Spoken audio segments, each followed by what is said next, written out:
Welcome to the ADHD Essentials podcast. I'm your host, Brendan Mahan.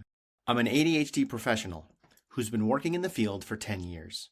I'm on the organizing committee for the International Conference on ADHD and a board member of the Men's ADHD Support Group.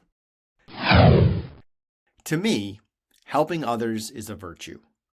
It's a core part of who I am and brings significant meaning to my life. I'm in a helping profession for a reason. I realize different people have different helping wells, and mine is particularly deep. I was able to go a long time taking care of those who needed it, before my capacity came to its limit. But my capacity for helping started to get taxed due to COVID. At first, I was trying to help everyone. Friends, family, my clients, this audience, the larger ADHD community, even strangers. Really, anyone that I could. I saw COVID as a crisis and was doing everything possible to make sure the people around me got through it as easily as possible. Eventually, though, I had to reduce my circle of helping. I was starting to overtax myself, and my kids had to take priority when I began to homeschool them during the first year of COVID. Then, once the vaccines became available and they returned to school the following year, I began to take care of my dad more, driving him to weekly cancer treatments. And then, my son Nate's OCD spiked, a story we told in episode 250. That spike led to our family getting pretty isolated, and led to me focusing almost all of my helping energy on keeping him as stable as I could. I had to reduce my client load and put this podcast on hiatus. I had reached my limit. That had never happened before, and I struggled with it. But I learned some good lessons during the process. First, I learned that I had a limit to my emotional reserves for helping. That was hard. I felt like I wasn't good enough because I suddenly didn't have my usual patience and was frustrated with and resentful of the folks I was caring for. Looking back at that now, those feelings were normal. The abnormal part was probably that it took me so long to get there. But in the future, I'm going to try to remember that when I start to feel frustrated or get resentful towards the folks that I care about, it means that I'm on the edge of or that I've gone beyond my capacity to help, and that I need to change what I'm doing, either by offering less help to others or asking for more of my own. And that brings me to my next takeaway. I am bad at recognizing when I need help, I'm bad at asking for that help, and I'm even bad at accepting it when it's offered or given. If you've been listening to this show for a while, you know that I'm a helper. I spend most of my life in service to others. And I get a lot of meaning from that. But that doesn't mean I don't need help too. It does, however, mean that needing help makes me feel like I'm somehow doing it wrong. If I'm asking for help, my faulty logic goes, then I'm being a burden. And in my mind, my whole job is to ease the load of others, not add to it. But that's silly, because if I'm largely unburdened by helping others, and in fact generally find meaning and fulfillment in doing so, then I'm denying the people I care about the opportunity to find that same meaning and fulfillment if I don't ask for or accept their help. Put another way, I'm refusing their efforts to love and care about me, which isn't great. So I'm working on moving past that faulty initial logic, so I can let others care for me and get the help I need to become a better version of myself, so that I can in turn help others more effectively. Also, sometimes people are helping, but I can't see it, because they're picking up the stuff that I'm dropping and not making a big deal about it. I know my wife has been doing this. As a person with ADHD, I'm prone to drop stuff and not even notice, especially when the stress is high. I might forget to do the dishes, neglect to run an important errand, or fail to follow through on professional obligations. Because of my concern about dropping balls, I was pretty open about what I was going through with regard to my dad's health and my son's OCD when I spoke to other ADHD professionals, mainly because I wanted them to know why I might not be delivering as well professionally as they would expect.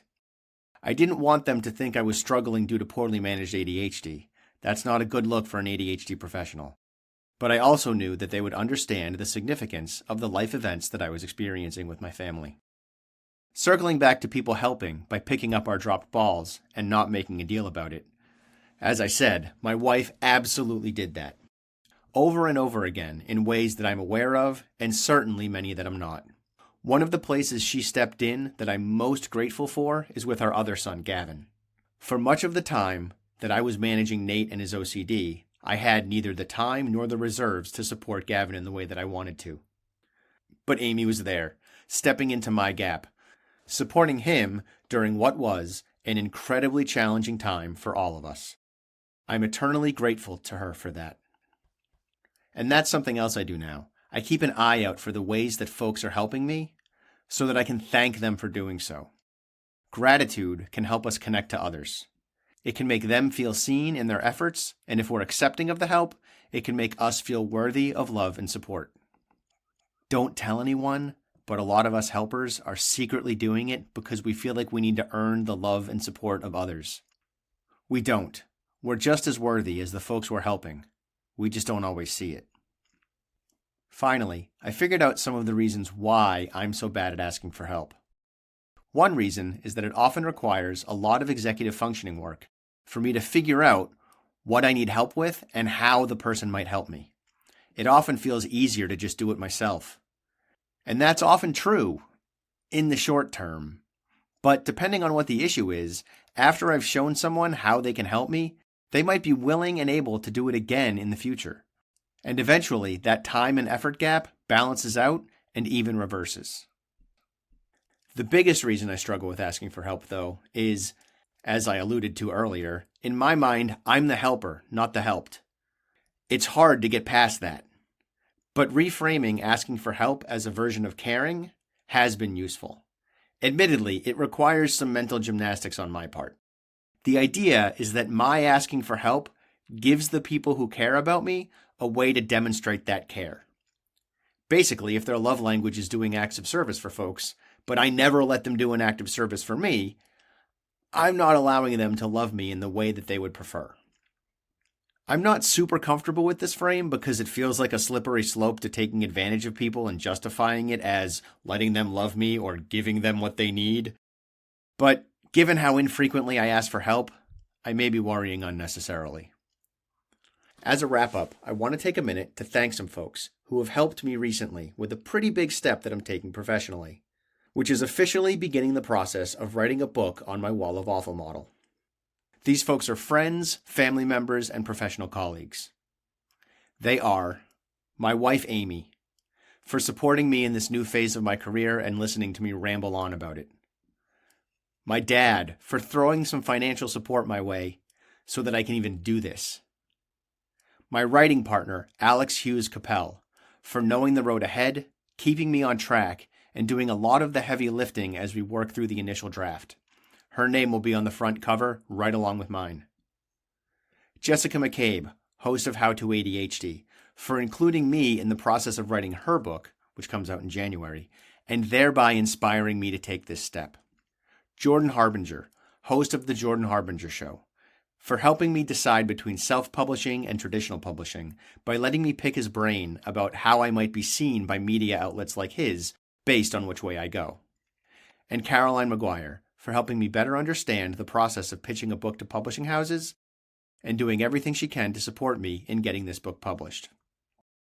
In case you missed it, I'll be pursuing traditional publishing for a number of reasons, not the least of which is so my dad can see my book in the bookstore. And don't worry, I intend to keep this podcast going during the book writing process and beyond, even if I need a little help along the way.